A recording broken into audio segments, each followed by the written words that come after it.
Hello students, ज्ञान Gurukul online classes. इसमें मेरे जो स्टूडेंट्स हैं वो इस समय बहुत खुश होंगे कि सर के पास नहीं जाना पड़ रहा है, आराम से छुट्टियाँ बिता रहे हैं। लेकिन सर उनका पीछा नहीं छोड़ेंगे। ध्यान रख लेना, पढ़ाई करनी है ना, बढ़िया नंबर लाने हैं। तो कल अपन ने डिस्कशन किया था, एक वीडियो मैंने आपको लिंक भेजा था उसका। तो वो था अपना डिस्टेंस फार्मूला चैप्टर 7.1। अब अपन नेक्स्ट टॉपिक के बारे में पढ़ेंगे, जिसका टॉपिक का नाम है सेक्शन फार्मूला। अब सेक्शन फार्मूला जैसे नाम से पता चलता है, सेक्शन मतलब अलग अलग पार्ट में इसको डिवाइड करना। अब अलग अलग पार्ट में अपन इसको डिवाइड कर रहे हैं। तो अब सेक्शन फार्मूला आपकी बुक में ग्राफ बना हुआ है, मैंने उस ग्राफ को यहाँ पर एकदम शॉर्ट मेथड में इसको बना दिया है। A B 2 point, I have 2 point A and B. इसके coordinate x1 y1 x2 y2। इसके 3 पार्ट्स कर दिए, 1 2 एंड 3। अब ये जो अपन ने 3 पार्ट्स कर दिए, इक्वल पार्ट्स हैं सारे। उसके बाद अपन को जैसे p के कोऑर्डिनेट्स निकालने हैं, यहाँ पर अपन को कोऑर्डिनेट्स फाइंड करने हैं। What is the coordinate of p? ये 1 पार्ट m1 m2, अपन ने इसको रेशो में डिवाइड कर लिया, पूरी लेंथ को ab को m1 ratio m2। 1 part m1 m2 2 part, m1 के पास 1 पार्ट है, m2 के पास 2 पार्ट्स है। तो ये हो गया 1 रेशो 2। अब P ले लिया, कैसे आपने Q क्यों नहीं लिया? भाई जिसको Q लेना है वो Q भी ले सकता है। A x1 y1 B x2 y2। Then Q के कोऑर्डिनेट निकालने सबसे पहले अपन को, तो अपन ने अब इसको 1 और 2 पार्ट्स में डिवाइड कर दिया, इसको 1 पार्ट में डिवाइड कर दिया, तो 2 रेशो 1। तो जब इसके अंदर अपन ने फॉर्मूला लगाएंगे, इसका फॉर्मूला क्या है वो ये रहा, इसके बारे में भी बताएंगे अपन। अब अगर इसके अपन को 5 पार्ट्स करने, 1 2 3 4 5 पार्ट्स अपन ने इसके डिवाइड कर दिए। तो अपन को सबसे पहले मान लो Q के निकालना है, तो 1 और 2, इस साइड में कितने हैं 2 पार्ट्स, तो 2 m1 की क्या हो गए 2 हो गए पार्ट्स, m1 के m2 के कितने पार्ट्स हो गए 3, 1 2 एंड 3। तो जब हम इसके अंदर ये वाला फॉर्मूला लगाएंगे तो हमको Q के कोऑर्डिनेट पता लग जाएंगे। कैसे सर, क्या मैं पहले P के निकाल सकता हूँ? बिल्कुल निकाल सकते हो। तो उस समय अपन को यहाँ पर एक डिवाइड करना पड़ेगा, m1 के पास 1 रह जाएगा और m2 के पास 1 2 3 4, तो 1 रेशो 4 हो जाएगा। अगर आप r के निकालना चाहते हो तो 1 2 3, m1 के पास 3 हो जाएंगे, 1 2 m2 के पास 2 हो जाएंगे, तो 3 रेशो 2 हो जाएगा। अगर तुम आप s के कोऑर्डिनेट फाइंड करना चाहते हो तो 4 1 2 3 4, तो m1 की साइड में 4, m2 की साइड 4 रेशो 1। तो ऐसे अपन इसको अलग अलग रेशो में डिवाइड करके सबके कोऑर्डिनेट फाइंड कर सकते हैं। जैसे आपको यहाँ पर मैंने बता रखा है, ये वाला था 2 रेशो 3 का, यहाँ पर है 3 रेशो 2 का। यहाँ से अपन को r के कोऑर्डिनेट पता लग जाएंगे, क्यों 1 2 3 एंड 1 2। अब इसका फॉर्मूला क्या है? सिंपल सा फॉर्मूला है m1 x2 plus m2 x1 upon m1 plus m2 m1 y2 plus m2 y1 m1 plus m2 x y। ये x क्या है? ये x, ये वाला कोऑर्डिनेट है। इसकी जो वैल्यू निकली अपन को कौन क्या फाइंड करना है? ये x और y फाइंड करना है अपन को। तो x को कैसे फाइंड करेंगे? ये x निकालने का फॉर्मूला x कोऑर्डिनेट्स एब्सिसा, जिसको अपन 9th क्लास में पढ़ाया, एब्सिसा और ऑर्डिनेट। y की वैल्यू पता करने के लिए अपन को ये वाला फॉर्मूला लगाना है, और x की ये और y की ये। अब सिंपल सा है, आगे एग्जांपल में आपको बता दिया जाएगा अभी कि भाई किस तरह से आपको इनकी वैल्यू पुट करनी है। अब इसमें एक और आता है मिड पॉइंट फॉर्मूला। अच्छा, ये जो फॉर्मूला है ये सिर्फ कब लगता है? जब जो पार्टीशन है वो किस में है? ऑड नंबर में। किसके हैं? ऑड नंबर में आपने डिवाइडेशन कर रखा है। जैसे 3 हो गया, 5 हो गया, 7 हो गया। जो अपना इवन नंबर में डिवाइडेशन होगा उसमें हम लगा सकते हैं, लेकिन उसमें हम लगाएंगे नहीं। क्योंकि हमको इतना उसको लेंथी नहीं बनाना है। जब इवन नंबर में पार्टीशन होंगे जैसे 1 और 2, तब अपन फॉर्मूला लगाएंगे मिड पॉइंट फॉर्मूला। कौन सा लगाएंगे? Mid point formula, very easy. इसमें भी मिड पॉइंट फॉर्मूला लगेगा, वो कैसे लगेगा वही बताया जाएगा। ए एंड बी दो कोऑर्डिनेट है, x1 y1 x2 y2। अब हमको y के कोऑर्डिनेट निकालने तो सिंपल सा है, x1 plus x2 upon 2 y1 plus y2 upon 2, क्योंकि मिड पॉइंट में है, दोनों को प्लस करके 2 का डिवाइड कर दिया तो अपने p के कोऑर्डिनेट फाइंड हो गए अपन को। अब एक बार यहां पर भी देख लो, मान लो आपने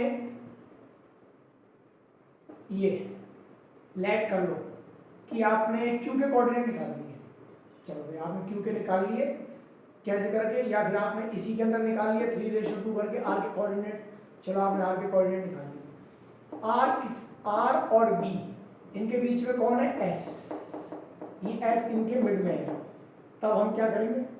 s के कोऑर्डिनेट हम इस फॉर्मूले से नहीं निकालेंगे, हम s के कोऑर्डिनेट मिड पॉइंट फॉर्मूले से निकालेंगे। x1 y1 x2 y2। कैसे x1 y1 तो ये था, अब आपने इसको मान लिया। अरे जिसको अपन को लेना है, जिनके बीच में अपन को, जिसके अपन को कोऑर्डिनेट निकालना है, तो अब x1 y1 सिर्फ ओनली वेरिएबल्स इंडिकेशन के लिए काम आते हैं। ये नहीं कि आपने इसको x1 y1 ले लिया, सर आपने इसको दोबारा क्यों ले लिया। तो ये x1 y1 x2 y2, तो x1 प्लस x2 अपॉन 2, तो इसके कोऑर्डिनेट आ गए y1 y2 अपॉन 2, इसके कोऑर्डिनेट, मतलब ये वाला जो फॉर्मूला है उसको अपन ने इसमें पुट कर दिया, तो अपन को s के कोऑर्डिनेट आ गए। अब ये वाला जो है AR, कैसे क्या मैं यहाँ भी लगा सकता हूँ? ये फॉर्मूला नहीं, P और Q के लिए ये फॉर्मूला नहीं लगेगा।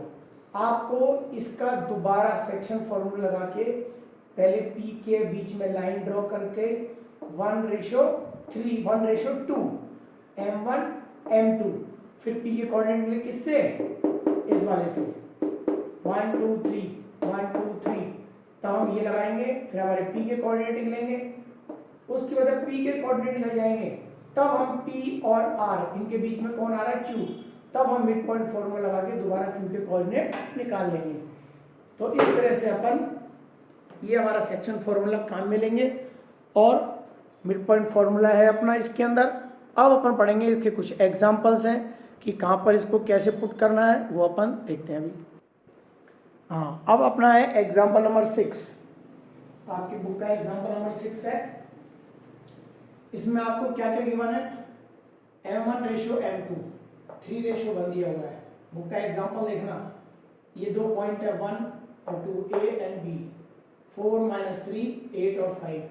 इसका अपन को रेशियो निकालना है, इसके बीच में कोई पॉइंट है उसके कोऑर्डिनेट अपन को फाइंड करना है। तो सिंपल है, xy ये अपना formula, xy is equal to same formula जो कि अपन ने पढ़ा है, m1 x2 m2 x1 m1 plus m2 m1 y2 plus m2 y1 m1 plus m2 x1 y1 x2 y2 m1 m2 सब कुछ है हमारे पास। उसको अपन यहाँ पुट कर दिया, ये पुट कर दिया अपन ने। पुट करने के बाद इसको सॉल्व कर लिया, इसको सॉल्यूशन करा तो अपना आया 7 and 3। अब x की वैल्यू कितनी है? 7 और y की वैल्यू कितनी है? 3। मतलब इन दोनों के बीच में जो पॉइंट है P Q R जो भी अपन ले रहे हैं, उनको उनके अगर अपन को कोऑर्डिनेट फाइंड करने हैं, तो ये जैसे ये P है तो इसके कोऑर्डिनेट क्या है? 7 and 3। ये इसके कोऑर्डिनेट अपन ने फाइंड कर दिए, जो इसको 3:1 में डिवाइड करता है। अब यहाँ पर थोड़ा कम हो गया, यहाँ पर ज़्यादा हो गया, तो उसको मत देखना, वो तो फिर कहोगे सर ये ज़्यादा हो गया वो कम हो गया। तो ये लो P 7:3, ये तो ये अपन निकाल लिए। इसके बाद एग्जांपल नंबर 7, यहाँ पर इस क्वेश्चन में आपको कोऑर्डिनेट गिवन है, वो रेशो गिवन है। क्या गिवन है? रेशो। कोऑर्डिनेट फाइंड करने हैं, इसमें आपको रेशो निकालना है और कोऑर्डिनेट गिवन है। जैसे मैंने एक्स वाई की वैल्यू कितनी निकाली थी? 7 and 3। अब की बार आपको इस क्वेश्चन में कोऑर्डिनेट गिवन है, तो -4 और 6 ये मुझको दे दिए जो मुझे पहले निकालने होते थे। अब की बार उसने कह दिया लो, अपन ने ले लिया, कोई बात नहीं। m1 m2 निकालने हैं। Formula simple formula, x1 y1 मुझे पता है, x2 y2 मुझे गिवन है, सब कुछ गिवन है, सिर्फ m1 m2 नहीं पता। कोई बात नहीं, अपन ने तो सेक्शन फॉर्मूला में इसको पुट कर दिया, m1 m2 m1 plus m2 m1 m2 m1 plus m2 सारी वैल्यू पुट कर दी इस फॉर्मूले में। इसको किसके इक्वल करा, 4 -4 के। ये देखो यहाँ पर क्रॉस मल्टीप्लाई सॉल्व किया, m1 एक साइड m2 एक साइड, सॉल्यूशन करा -7m -m2 m1 upon m2 2 upon 7, तो m1 के वैल्यू कितनी आ गई 2, m2 की वैल्यू कितनी आ गई 7। अब इसको वेरीफाई करना है तो उसको अपन इसमें रखो y में जब अपन m1 m2 की वैल्यू रखेंगे, वैल्यू कितनी आनी चाहिए 6, ये हमारी 6 वैल्यू आ गई। अब आप ये नहीं कि सर क्या मुझे हर बार x के इक्वल ही करना है, नहीं, आप 6 को इस y कोऑर्डिनेट के इक्वल करके -8m 10 m2 m1 plus m2 इसके इक्वल कर कर भी जब आप इसको सॉल्व करोगे तब भी आपकी m1 m2 की वैल्यू कितनी आएगी 2/7। फिर आप यहाँ पर m1 और m2 की वैल्यू करके इसको वेरीफाई कर सकते हो, उस समय आपका आंसर -4 आएगा। तो आप कैसे भी कर सकते हो जी, ये तो मैंने एकदम आपको एकदम एग्जांपल दिया, बुक का जैसे बुक में दे रखा है, आप इसको इसके इक्वल कर कर यानी यहाँ पर लिख सकते हो 6 is equal to -8 m1 plus 10 m2 m1 plus m2, solve करो m1 m2 की वैल्यू 2/7 ही आएगी। और वेरिफिकेशन में आप -4 यहाँ पर -4, फिर यहाँ पर ये x के अकॉर्डिंग ये जो वैल्यू है उसको पुट करोगे तो आपकी वैल्यू यहाँ पर -4 आ जाएगी, ये हमारा वेरिफिकेशन हो जाएगा। अब इसका एक सेकंड मेथड भी है, वो क्या कहता है, अल्टरनेटिव मेथड है, बुक में दे रखा है k/1, किसी बुक में आपको λ/1 भी हो सकता है, कुछ भी आ सकता है। हमको क्या फाइंड करना था, रेशियो m1 m2, तो मेरे को पता ही नहीं है तो मैंने यहाँ क्या ले लिया k/1, ये m1 है ये m2 है, यहाँ पर वैल्यू पुट कर दी, जैसे इस वैल्यू को पुट किया था यहाँ पुट कर दिया, वही -4 6, इसको इसके इक्वल इसको इसके इक्वल, कोई सा भी ले लो, आपकी जो k/1 की वैल्यू कितनी आएगी 2/7 सेम आएगी। तो जो भी आपको अच्छा लगे आप वो वाला पिक कर सकते हो। तीसरा हमको ये अच्छा लगा है, वो थोड़ा भाई नंबर के हिसाब से अच्छा है, ये अल्टरनेटिव मेथड है, तो देख लेना आपको कौन सा अच्छा लगता है। और फिर अब इसके 2 एग्जाम्पल और रह रहे हैं, तो वो 2 एग्जाम्पल अभी अपन देख लेते हैं। हाँ, तो अब आता है अपना एग्जाम्पल नंबर 9। एग्जाम्पल नंबर 9 में आपको y एक्सिस दिया हुआ है। इससे पहले अपन एक वीडियो बनाई थी डिस्टेंस फॉर्मूला, उसमें भी आपको मैंने बताया था y एक्सिस और x एक्सिस के बारे में भी बात की जाएगी तो कोऑर्डिनेट होंगे 0 और y, और x की बात की जाएगी तो कोऑर्डिनेट होंगे x और 0। अब यहाँ पर इसके कोऑर्डिनेट है 0 y, पॉइंट है k/1 a b 5 -6 -1 -4। अब इस क्वेश्चन को आप देखो, यहाँ पर अपन को 0 y दिया हुआ है, जैसे अपन ने पहले वाले क्वेश्चन में किया था, अपन ने यहाँ पर -4 और 6 लिखा था, यहाँ पर लिखेंगे 0 y, और ये अपना सेक्शन फॉर्मूला का फॉर्मूला है। इसमें अपन ने k1 x1 y1 x2 y2 सबकी वैल्यू पुट कर दी, ये दे रखा है अपन को 0 y। तो अब अपन को y की वैल्यू फाइंड करनी है, मतलब k की वैल्यू फाइंड करनी है, क्योंकि अपन को यहाँ पर k लिखना है तो y की वैल्यू आ जाएगी। अब सिंपल सा है 0 इक्वल दिस, क्योंकि ये भी x है ये भी x है, इसको इसके इक्वल किया, क्रॉस मल्टीप्लाई किया, k की वैल्यू कितनी आ गई 5। अब इस 5 को अपन इसमें पुट करेंगे, यहाँ पर नहीं करेंगे, यहाँ पर करते तो क्या आ जाएगा 0। देखो यहाँ 5 लिखा, -5 + 5 = 0, इसकी वैल्यू कितनी आ गई 0। इस k को अपन ने यहाँ पर रखा, यहाँ पुट कर दिया 20 - 6 - 26 अपॉन 6 - 13/3, ये अपना आंसर आ गया। तो आपको इसमें वो x और 0 भी दे सकता है। तब उस समय अपन क्या करेंगे, जब अपन को x और 0 दिया जाएगा, आपके क्वेश्चन है एक्सरसाइज में, तो अपन 0 y मतलब इस वाले पॉइंट को, that point and that point, इन दोनों को इक्वल कर देंगे अपन। तब अपन की जो वैल्यू आएगी k को अपन किस में पुट करेंगे, इसके अंदर, तब अपन को x की वैल्यू फाइंड आउट हो जाएगी।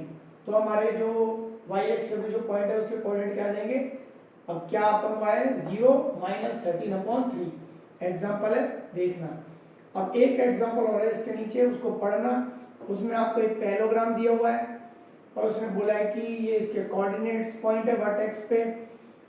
हमको पता है कि ये जो पॉइंट है ये AC का भी मिड पॉइंट है और BD का भी मिड पॉइंट है। तो मिड पॉइंट अभी अपने डिस्कशन किया मिड पॉइंट के बारे में कि मिड पॉइंट के अंदर अपन कोऑर्डिनेट कैसे निकालते हैं। तो जब मुझको इसके कोऑर्डिनेट निकालने हैं, चाहे वो मैं इन दोनों का x1 plus x2 upon 2 y1 plus y2 upon 2 करके निकालूं, चाहे वो इन दोनों का x1 plus x2 upon 2 y1 plus y2 upon 2 करके निकालूं, चाहे आप किसी भी का करो, चाहे इन दोनों का करो चाहे इन दोनों का करो, पॉइंट कैसे आएगा, कोऑर्डिनेट हम कैसे आएंगे, सेम आएंगे, अलग अलग नहीं आएंगे, क्योंकि ये दोनों का मिड पॉइंट है। इसलिए उसने क्या कर रखा है, आप एग्जांपल में देखना, उसने दोनों को इक्वल कर रखा है, क्योंकि इसके मिड पॉइंट ये और इनके जो मिड पॉइंट है वो दोनों इक्वल है। उसके बाद उसने उनको सॉल्व कर रखा है। तो आप इसको बुक में देख सकते हो, मैंने आपको समझा दिया कि उसने उनको इक्वल क्यों किया है। ओके, अब ये अपना सेक्शन फॉर्मूला हो गया है। इसके बाद अपना एरिया ऑफ ट्राइंगल आएगा। अभी तक आपने 1/2 बेस मल्टीप्लाई हाइट पढ़ा है, और अपन एक नया फॉर्मूला पढ़ेंगे वो नेक्स्ट वीडियो में। तो पढ़ते रहो और मुझे क्वेश्चन कर करके भेजते रहो।